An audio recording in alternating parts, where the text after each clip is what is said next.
Ya, Assalamualaikum warahmatullahi wabarakatuh, teman-teman sekalian. Bismillah, wassalatu wassalamu ala rasulillahi wa ba'du. Baik, di sesi pembukaan kita kali ini di modul pertama, sebelum kita mempelajari atau masuk ke dalam ilmu nahwu dan sorof, mungkin kita berikan pembukaan dulu ya teman-teman ya. Baik, pertama yang perlu kita ketahui adalah alasan kita kenapa kita harus belajar bahasa Arab ya. Kenapa sih harus belajar bahasa Arab? Kita kan orang Indonesia ya. Alasan yang pertama adalah karena kita adalah seorang muslim gitu. Karena kita adalah seorang muslim, orang yang memeluk agama Islam ya. Ini sudah menjadi alasan yang cukup kuat ya untuk kita harus belajar bahasa Arab ya. Walaupun mungkin ada yang beli kursus ini atau melihat video ini dan dia bukan seorang muslim, ya tidak apa-apa gitu ya. Kemudian alasan yang kedua adalah biar paham Al-Quran dan hadis Nabi Muhammad SAW ya, karena Al-Quran diturunkan oleh Allah Subhanahu Wa Taala dengan bahasa Arab, hadis juga Rasulullah berbicara bahasa Arab. Maka kita sebagai penganut agama Islam, membaca Al-Quran dan membaca hadis Nabi, kita perlu memahami bahasa Arab. Kalau ada yang menyanggah, kan Al-Quran sekarang sudah ada terjemahannya, kemudian hadis juga sudah ada terjemahannya ke dalam bahasa Indonesia. Nggak perlu dong kita susah-susah untuk belajar bahasa Arab, tidak ya. Terjemahan itu hanya sekedar pendekatan makna, bukan makna aslinya. Kalau kita ingin mengetahui makna aslinya, ya kita harus mempelajari bahasa tersebut. Kemudian alasan yang ketiga adalah salat dan zikir itu menggunakan bahasa Arab ya. Salat rukun Islam yang kedua harus kita lakukan 5 kali di dalam sehari. Kemudian zikir-zikir sangat sering sekali kita dianjurkan untuk berzikir, mulai dari bangun tidur, masuk kamar mandi, keluar, pakai baju, keluar rumah, kemudian di jalan, ketemu tanjakan, ketemu turunan, naik kendaraan, dan lain sebagainya, sampai tidur lagi. Itu banyak sekali zikirnya.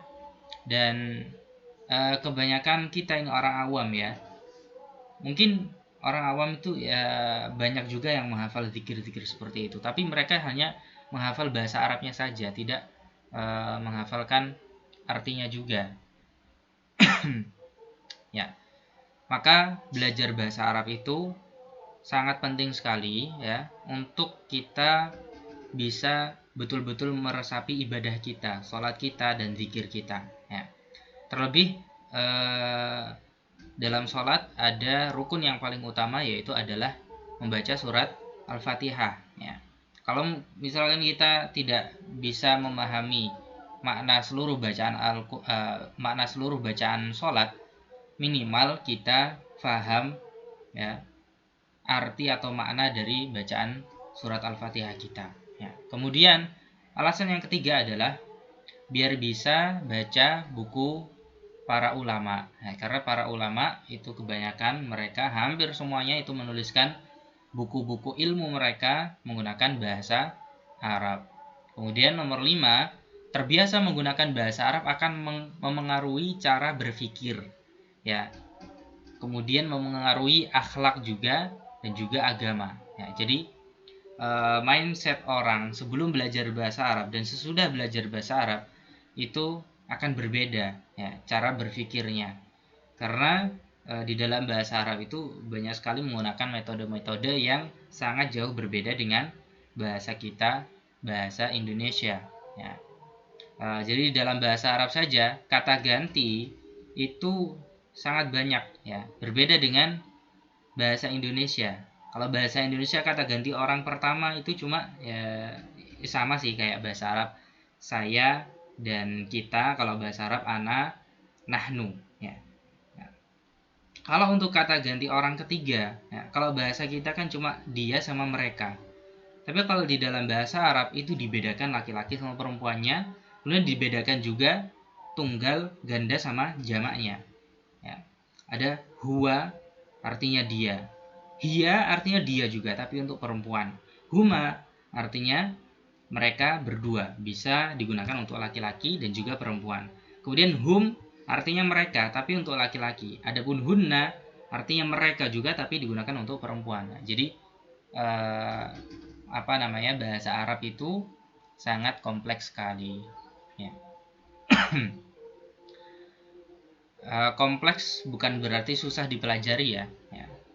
Kompleks itu ya banyak tapi teratur gitu ya. Jadi sudah ada kaedah-kaedahnya.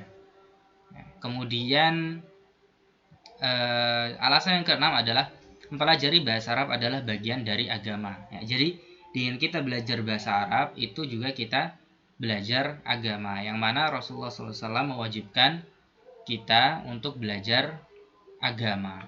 Baik, kemudian di slide berikutnya,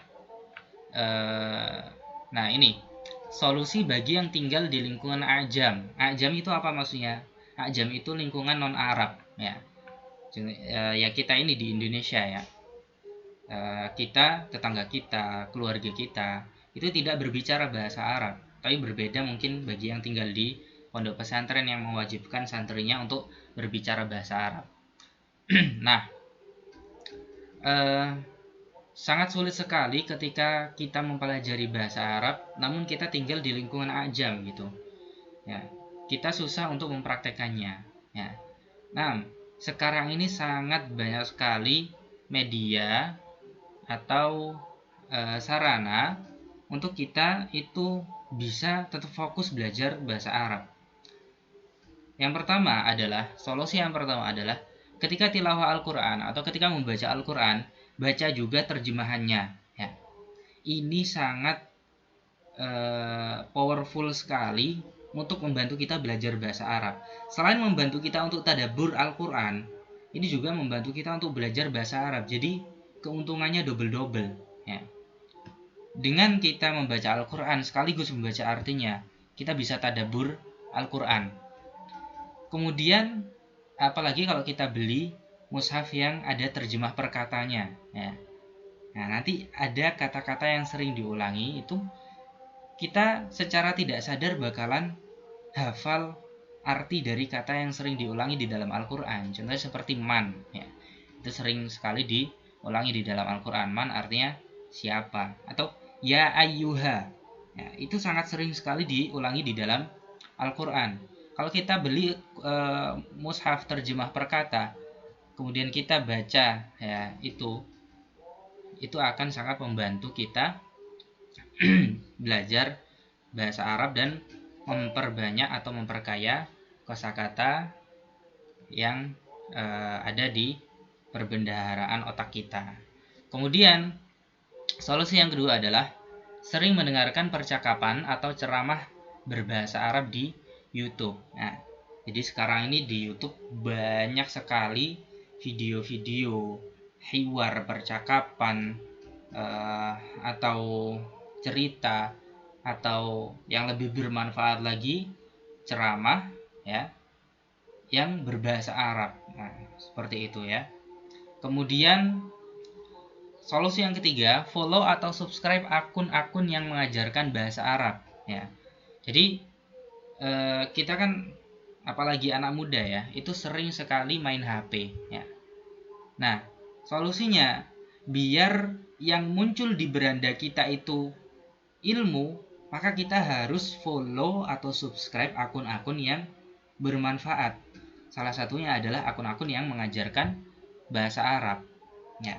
Jadi akun-akun yang cuma sekedar hiburan atau bahkan yang maksiat itu segera unfollow ya. Atau kalau keluar di beranda, klik yang titik 3 itu, kemudian nanti muncul pilih yang tidak tertarik ya, agar konten tersebut tidak muncul lagi di beranda kita. Nah, seperti itu ya teman-teman. Kemudian ya, solusi yang terakhir ya, tapi bukan yang terakhir ya, mungkin masih banyak solusinya, tapi di sini saya cuma menjabarkan 4 solusi saja. Bawa kamus kecil kemana-mana ya. Contohnya ada kamus Najwa Suroya ya. Ini kamusnya anak-anak Al-Irsyad. ada juga kamus Tarqiyah, kamusnya anak-anak ukhuwah, anak-anak pondok pesantren al-ukhuwah, ya. Baik. Kemudian ini, nah, akun-akun yang perlu kamu follow, ya. Nah, di sini ada uslubarabi.id, ya. Jadi follow ini ya, uslubarabi.id, ini di Instagram. Nah, akun ini itu akan mengupdate, selalu update tentang uslub atau rangkaian-rangkaian kata berbahasa Arab. Nah, kalau kita sekedar menghafalkan mufradat, kosakata-kosakata, menghafal dari kamus saja, ya, itu tidak cukup. Ya, kita juga harus menghafal rangkaiannya itu seperti apa. Ya, kemudian akun yang kedua adalah Dr. Nahwu, ya. Dr.nahwu, ya. Ini di follow juga, silahkan di follow. Nah, di sini bakalan selalu update ilmu nahwu dan ilmu sorof, ya. Kemudian akun yang berikutnya adalah itaf.id.